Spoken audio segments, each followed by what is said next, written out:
Namaste Nam, welcome to another episode of Nashta with Nam. Today we have amazing Nitika from the Wonder Lab and we have the sweet breakfast today from Millie, you know her, desserts and doors. So I can't wait to eat it, but let's start with your journey.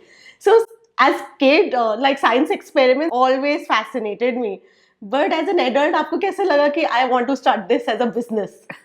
So, so I stumbled upon it, honestly. So I used to work with CEB as a analyst, where our job was to advise CXOs, about their day-to-day strategy, and so it wasn't a very fulfilling job.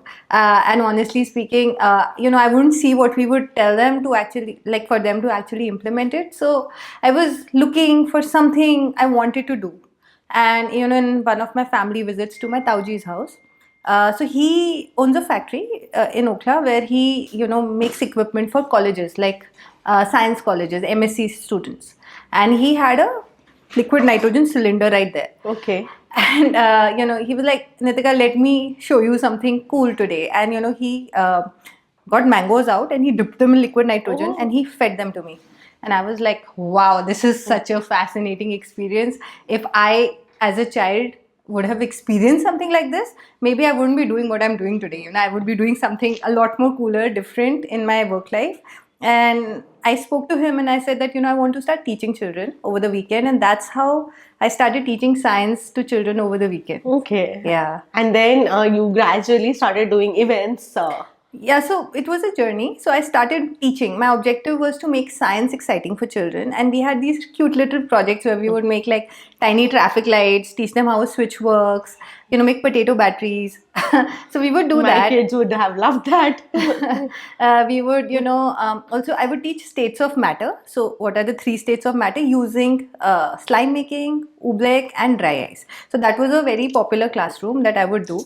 And, when I was teaching, I realized that,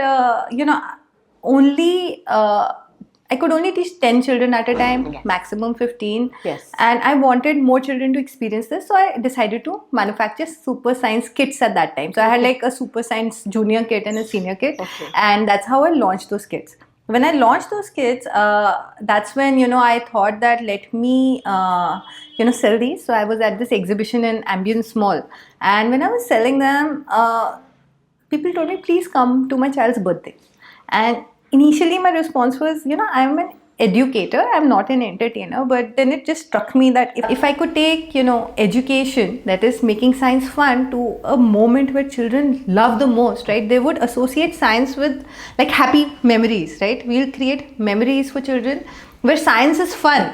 And so they wouldn't and be... especially in a birthday party setting where people would imagine कि science का कुछ भी होगा boring है. Yes. But you actually brought that fun part in a birthday party, which is very interesting.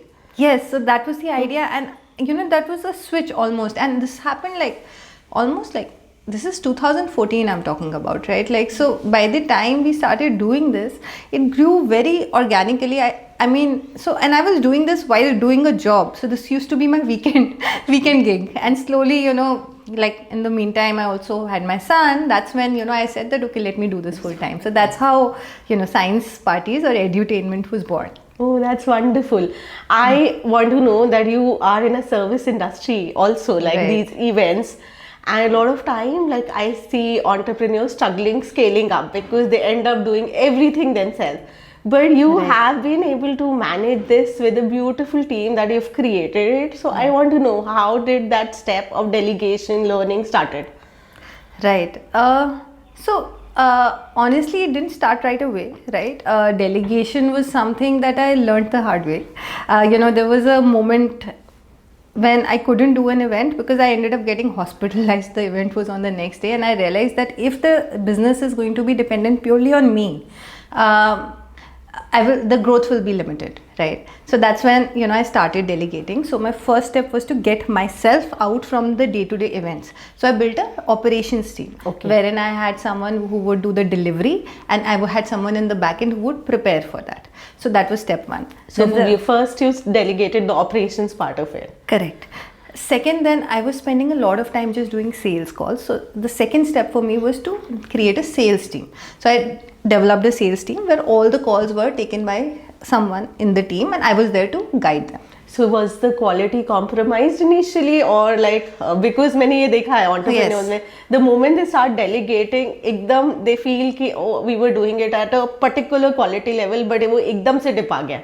So that it's about how you delegate, right? So honestly, I did not delegate like you start doing it. I would spend like months doing the calls along with my team members. I would observe them. I would give them feedback. So it was a very hands-on delegation. It was a very hands-on delegation, and also they were better than me by the end of it. And my objective has always been to find people who are better than me at their job. Because that is when you maintain quality. But Nitika, tell me one thing. ऐसे नहीं होता in your mind you think that you're gonna train somebody, and that person retention sometimes is a challenge. So you feel that I'm investing months and months in training somebody, but that person might leave me. Yes. That has happened. It has happened multiple times, and eventually you have to create processes where the transition is smooth. Secondly, you have to develop a bond with the people who are working with you in a way where they will tell you. Like for example, I have people leaving even now, but they told me, and there was a clear hiring process. There was a clear transition, and everyone leaves nicely, because everyone has to do the best for themselves, and we shouldn't expect as entrepreneurs, it's not their baby, it's our baby, right? Yes. So expecting someone else to work just the way you are is unreal. One shouldn't do that. So can you tell our audience what really processed documents are and how do you create them? Sure. So firstly, once we've decided, like there are different functions. So we have operations, we have sales, and we have marketing, right? And for each now we have clear role clarity documents where who is supposed to do what, right? So role clarity is extremely important, because each person in the team should know these are my deliverables, these are my KRs. So you've defined the levels of the roles as well as the type of the roles. Yes. Okay. The second thing that we did was we defined the processes. So we basically sat together as a team and we mapped out the flow, that from the time an inquiry comes in to the point it's delivered, what are the different steps, who will be owning which step, right? And we develop that flow and then we put it in process. We use WhatsApp. It's not like we are only doing it over emails only, although that's the next step. But we did it together as a team, and what happened is that because we did it as a team, right, I did not have to kind of get them to buy into the process. It was created by them, right? And that helped us a lot, because otherwise what happens is that we sit in our silo, create our process, and half the struggle is just getting people to kind of implement it. So the thing is that you need to be able to let go and give people ownership. You have to kind of treat them like a part of them and trust them. I believe that one should start with a place of trust, and only not trust someone only if it's broken, right? Start with trust. Because 99.99 people are good at heart in today's time. It's just that one has to let go a little bit. And the more you involve people, they feel that ownership, that कि हमने बनाया है process, so we have to follow it. Yes. So I want to know, you've cracked deals with Coca-Cola, Sony, corporates. How does that happen? Because I see a lot of entrepreneurs struggling. They want to approach corporates, but they don't know how to do that. Right. So I would say two things. For us, frankly, what happened is that we became very popular with mothers, and many of our mothers used to work in these corporates. So it was very organic, where they went and said, okay, why don't we call these? And that's how we started getting a lot of corporate queries. But if I had to deal with the corporate today, I would start with what is their need, what is their pain point, what is their problem that I'm solving for, right? Rather than focusing on my product, I focus on them first, and then define my product around their need, their pain point. So that would be step number one. Step number two would be corporates care about reputation. So build case studies about the previous work that you've done, with whom you've done, and the quality that you deliver, right? Third is getting your paperwork in place, right? If you don't have a GST certificate, a corporate will not touch you. Not even go there. They will not go there, because then they will not consider you a legit organization, right? Like for you to kind of work with the corporate, you need to have some kind of credibility. And the last thing I would recommend everyone is that don't lose hope, keep persisting, right? So in business development, I've learned that just keep reaching out and don't give up. Right. So how do we reach out? Like through LinkedIn, through cold calls? So one is use your network, right? Like, so we all are, our moms who have, friends who are working in corporate. So ask them to connect with so understand which is the designation that you're looking for. Are you looking at HR heads? Are you looking at admin heads? Identify those. So for your business, who is the, like, usually for events and things, who is the contact? Like, is it the HR? It is HR and admin, so it depends on what kind of organization. If I'm looking at a corporate for a family day, then it's HR heads. Okay. If I'm looking at a venue partner or a company, say like a, Kidzania, then I'm looking at marketing heads. So depending on who is it that I'm targeting and for what kind of work I look for. And then usually you reach out only through network, not through LinkedIn. No, through LinkedIn also. So it's good to reach out on LinkedIn. It's a great tool we have in today's time where you can send them a message, right? But it always helps to kind of, use help from people who might know them, because then they might take you seriously. It's also about how we reach out to them. It's not just reaching out to them that, hi, I'm so and so. Like, you need to understand, like I said, their pain point. So if I reached out to a company, I will say that this is how I can work for you, and this is what I've done in the past, with a link attached which would possibly help you. So they should see value. You have to provide value for anyone to employ you, whether it is a corporate or a parent. Okay. And these processes are usually very long term. Like the conversion, from the first entry point to a final conversion takes very long. So do you do it yourself, or you have a sales team in place to do it for you? I do have a sales team in place to do it for me, because right now my objective is to kind of focus on longer, large scale strategic growth. But yes, initially I was doing it, right? And that's how I learned the process, and I could kind of teach my team. Okay. And I remember that you mentioned earlier that you're a NICU mom. Yes. And I also remember hearing about that there was a situation when you had a corporate event while your baby was in NICU, which is a very, very stressful and challenging situation. So how did you handle that? So I'll tell you two parts. So one is I'll walk you through what happened, and then how did I handle it. So frankly, with respect to NICU, I did not know that was going to happen, right? So we had sent a proposal for a family day at Google office, and I was supposed to kind of deliver a month later. So I thought that everything was kind of in place. I had hired a team. I was supposed to train them, and they were going to deliver with help of my family. At that point, my husband was very helpful. Without him, I couldn't have done anything that I have, right? But what ended up happening is that from my ultrasound, I was sent directly to the hospital, and yes, my son was born the very next day. I know, I'm a NICU mom, so I know how crazy it is when the baby comes early. Yes, it was. So it was obviously really crazy for us at that point of time. And he was only 1 kg when he was born. And I was in the hospital, and he was in NICU. And while we were there, we got an approval that this is going to happen, like, say, 4 weeks later, right? From then.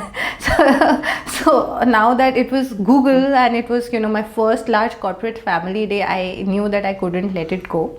So what happened is that I was discharged earlier. My son was still in NICU, and while I had set up a team, so I was able to train them at my home and create everything, and they kind of handled things. So basically, having a team became necessary for me to be able to pull this off. And which is why delegation is so important, right? Like, because otherwise you wouldn't be able to. I'm glad you mentioned it, and that's so brave of you. I think when we become moms, we become also stronger people, that we want to prove it to all, we can still do it.